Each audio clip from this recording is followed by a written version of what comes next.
ქართული ოცნების მიერ ბოლოს მიღებულ რეპრესიულ კანონებს ევროკომისიის პრეს-სპიკერი აკრიტიკებს. ანიტა ჰიპერმა თემაზე კომენტარი ევროსკოპის კითხვის პასუხად გააკეთა. საკანონმდებლო პაკეტთან დაკავშირებით ძალიან ნათლად განაცხადეთ, რომ ეს ზღუდავს ქვეყნის დემოკრატიულ და სამოქალაქო სივრცეს. ის ასევე ძალიან ფართო კონტროლს აწესებს ქვეყანაში პოლიტიკურ საქმიანობაზე. მისი ბუნდოვანი დებულებები ქმნის ღრმა სამართლებრივ გაუგებრობას და შერჩევითი აღსრულების დიდ რისკს. ანიტა ჰიპერი საქართველოს უზენაესი სასამართლოს გადაწყვეტილებასაც გამოეხმაურა, რომლის თანახმად მზია ამაღლობელის საჩივარი სასამართლომ განსახილველად არ მიიღო.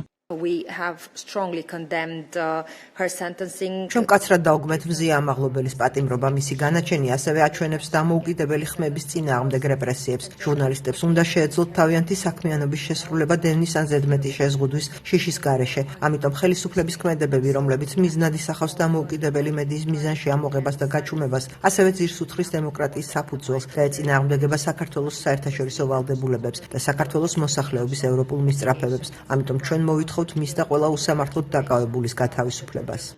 ევროკომისიის პრეს-სპიკერმა ასევე თქვა, რომ ევროკავშირი ქართველ ხალხს და მის ევროპულ მისწრაფებებს მხარს უჭერს.